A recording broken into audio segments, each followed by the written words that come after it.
አዲስ 1879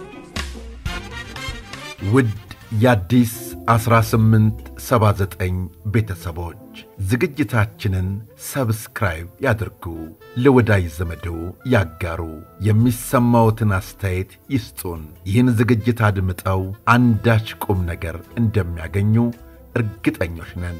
እነሆ ወደ ታሪካችን፣ ወደ ወጋችን፣ ወደ ጫወታችን እንለፍ። ስለ ቤተሰብነቱ ከልብ እናመሰግናለን።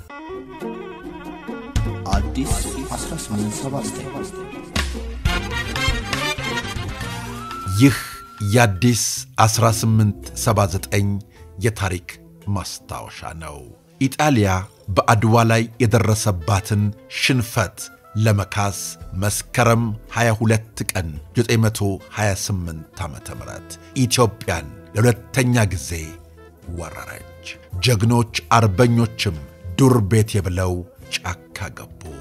ጣሊያን አልጋ ባልጋ ኢትዮጵያን ወረሬ እንደ ሌሎቹ ሀገሮች እኔም ግዛት ይኖረኛል ብሎ ቢመጣም የኢትዮጵያውያን አርበኞች ግን ፋታ ሊሰጡት አልቻሉም። እሳት ሆኑበት፣ አላስቀምጥ አሉት። ከነዚህ አርበኞች መካከል አንደኛው ጀግናው አርበኛ ገለታ ቆርቾ ይጠቀሳሉ። ለመሆኑ ጀግናው አርበኛ ገለታ ቆርቾ ምን አይነት ታሪክ ሰሩ? ምን አይነት ታሪክ ካኖሩ? እንዴት አይነት ጀግንነት ፈጸሙ ካላችሁ እነሆ በክፍል 1 ዝግጅታችን የጀግናውን ታሪክ እንዲህ ይዘን ቀርበናል። አብራችሁን ቆዩ። ጣሊያን የአድዋ ሽንፈቷን ለመካስ መስከረም 22 ቀን 928 ዓመተ ምህረት ዳግመኛ ኢትዮጵያ ላይ ወረራ ፈጸመች። በዚህ ወረራ ጀግኖች አርበኞች 5 ዓመት ሙሉ ጣሊያንን ሲያሰቃዩት ቆይተው በመጨረሻም ሀገራቸውን ነፃ ሊያወጡ በቅተዋል።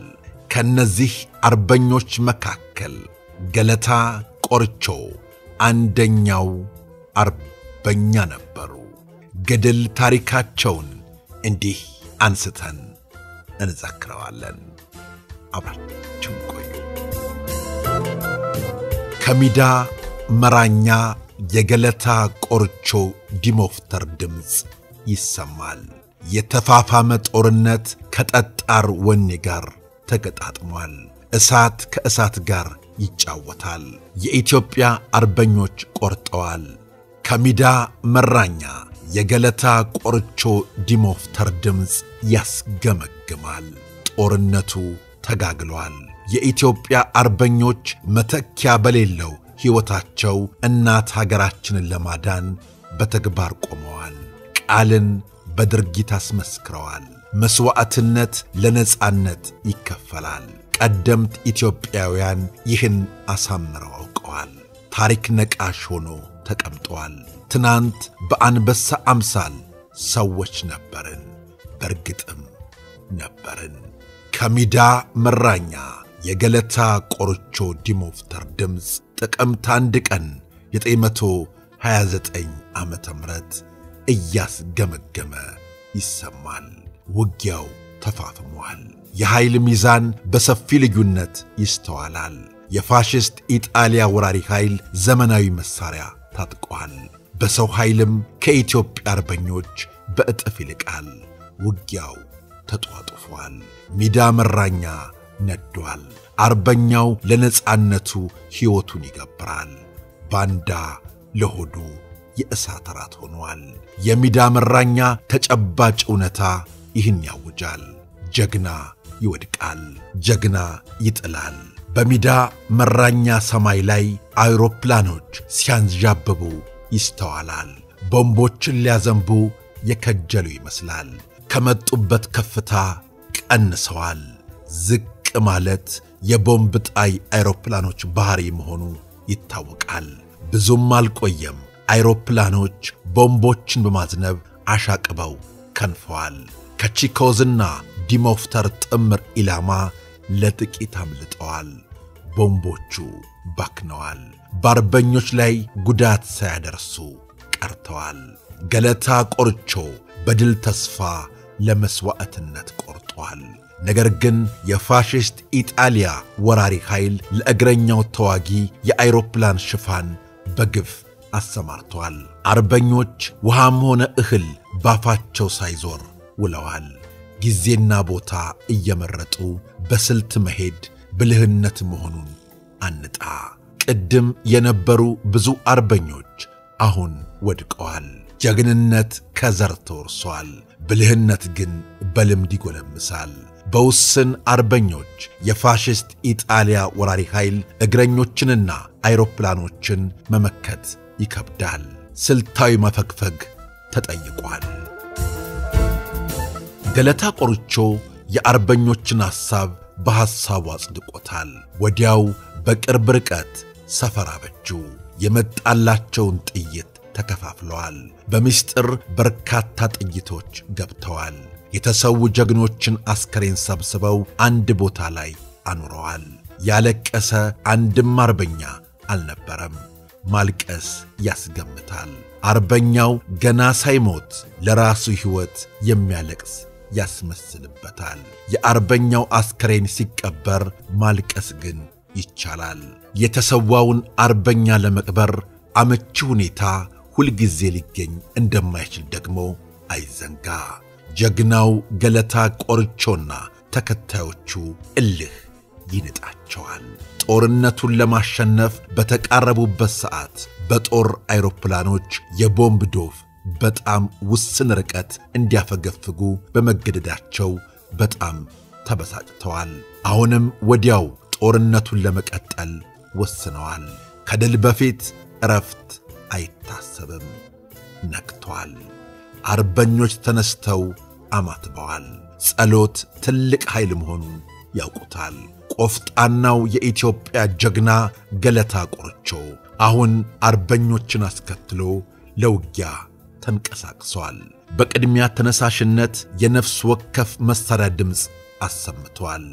በመርሃ ቤቴ ውስጥ ከሚደንጎፊ ቀበሌ የጀግናው አርበኛ የገለታ ቆርቾ ቤልጅግ ድምፅ ይሰማል። ጥቅምት 2 ቀን 929 ዓመተ ምህረት ነፃነት በወሳኝ ፍልሚያ ይረጋገጣል። ቆራጡ የጦር ሰው ገለታ ቆርቾ ባሸቀበ ወኔ ለድል ተነስቷል። ተከታዮቹም በወሳኝ ፍልሚያ የድል እርካብ ለመርገጥ ተጣድፈዋል። የፋሽስት ኢጣሊያ ወራሪ ኃይል ህልቆ መሳፍርት የሌለውን እግረኛ አሰልፏል። በሁለቱም በኩል የነፍስ ወከፍ መሳሪያ ይንጣጣል። ከነጋ የቡድን መሳሪያ ድምፅ አልተሰማም። በሁለቱ ተዋጊዎች መካከል የነበረው የቦታ ስፋት ቦምብ ለመወርወር አላስቻለም። ለቦምብ ውርወራ የቅርብ ርቀት የግድ ይሆናል። ብዙውን ጊዜ ከቦምብ ውርወራ ቀጥሎ የጨበጣ ውጊያ ይከተላል። በአሁኑ ሰዓት የኢትዮጵያ አርበኞች አጥቅተዋል። ጥቅምት 2 ቀን 929 ዓመተ ምህረት ጀግናው ገለታ ቆርቾ ከማለዳ አንስቶ በቤልጂግ ይዋጋል። አርበኞችን ያስተባብራል። ጦርነቱ ቀጥሏል። የኢትዮጵያ አርበኞች 7 ጠመንጃዎችን ከፋሽስት ኢጣሊያ ወራሪ ኃይል ሊማረኩ ችለዋል። አርበኞች የበላይነትን ይዘዋል። ቆራጡ አርበኛ ገለታ ቆርቾ በልበ ሙሉነት በተግባር ይታያል። የፋሽስት ኢጣሊያ ወራሪን ተስፋ ለማምከን ቆርጧል። በየቦታው ተዘዋውሮ ሲዋጋ ቆይቷል። መከራን በመፍራት እርቅ መጠየቅ ፈጽሞ አይታሰብም። ጦርነቱ ይቀጥላል። የኢትዮጵያ አርበኞች ድልን ይቀዳጃሉ። ጀግናው አርበኛ ገለታ ቆርቾ በአሁኑ ሰዓት የት ይገኛል? መረጃ ታጥቀናል። ታሪክ ይናገራል። ግንቦት 25 ቀን 929 ዓመተ ምህረት ነው። በአሁኑ ሰዓት ቆራጡ አርበኛ ገለታ ቆርቾ በዶባ ወንዝ ወንጭት አካባቢ ይታያል። የፋሽስት ኢጣሊያ ወራሪ ኃይል እንቅስቃሴን በጥንቃቄ ይከታተላል። በጥቂት ሰዓታት ውስጥ ጦርነት ይፈነዳል። የኢትዮጵያ አርበኞች በዶባ ወንዝ ወንጭት በመግባት መርሃቤቴን ለመያዝ የሚክተለተለውን የፋሽስት ኢጣሊያ ወራሪ ለመውጋት ጋፋች አቦ ከተባለው ቦታ ተጠግተዋል። የፋሽስት ኢጣሊያ ወራሪ ኃይል የአርበኞችን እንቅስቃሴ አውቋል። በጋፋች አቦ እሳት ሊነድ ተቃርቧል። 4 ሰዓት ላይ ጦርነቱ ፈንድቷል።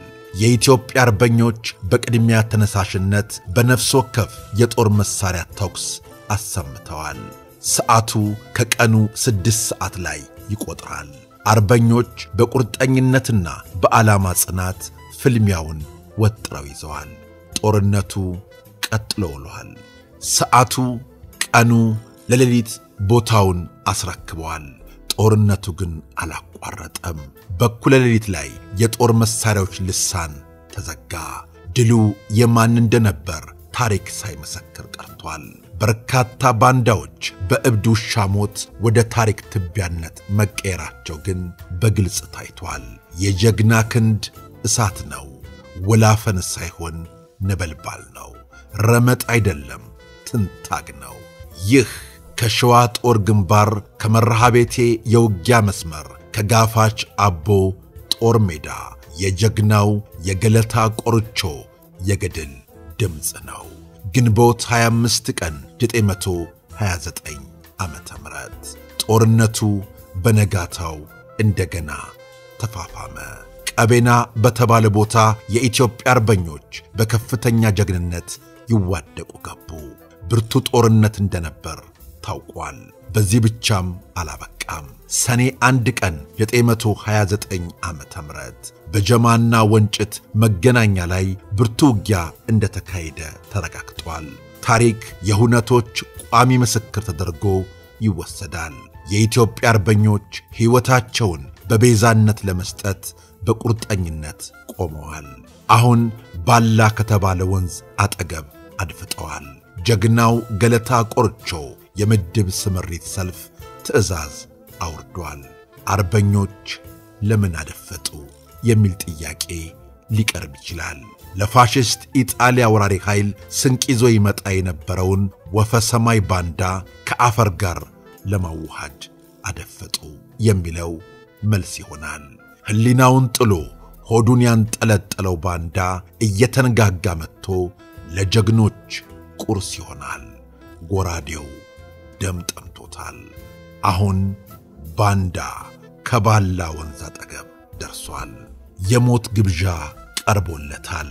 አርበኞች ጦርነት ከፍተዋል፣ በጎራዴ ገብተዋል። ይህ የጀግኖች ሥራ መሆኑን ማን ያጠዋል? ፍልሚያው ቀጥሏል። አርበኞች የበላይነትን ጨብጠዋል። በርካታ ባንዳ ተደምስሷል። ገለታ ቆርቾ የጀግኖች አውራ ይሸልላል፣ ይፎክራል። ድሉ የኢትዮጵያ አርበኞች ሆኗል። በዚህ ዕለት አርበኞች 5 ምንሽር ጠመንጃ ማርከዋል። ይህ በታሪክ የጦር ሜዳ ድምፅ ነው።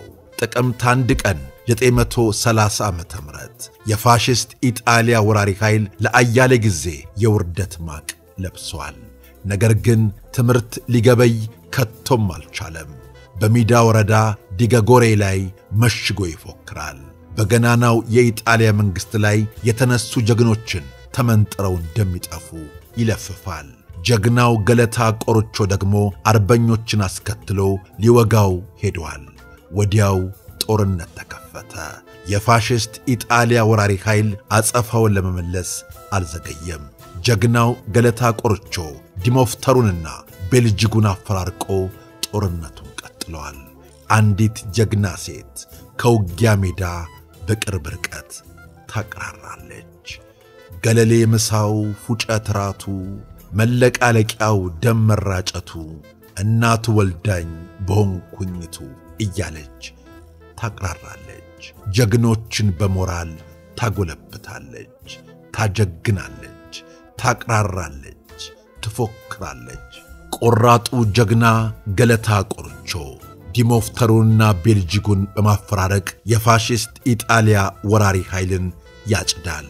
አርበኞችን ያስተባብራል። የተሰዉ ጀግኖች አስከሬን እንዳይማረክ ብርቱ ጥንቃቄ እንዲደረግ ያሳስባል። ሰዓቱ ከቀኑ 10 ሰዓት ሆኗል። ማን ድል እንደሚያደርግ ለጊዜው አልታወቀም። ጦርነቱ ተፋፍሞ ቀጥሏል። የጥይት እጥረት ይስተዋላል።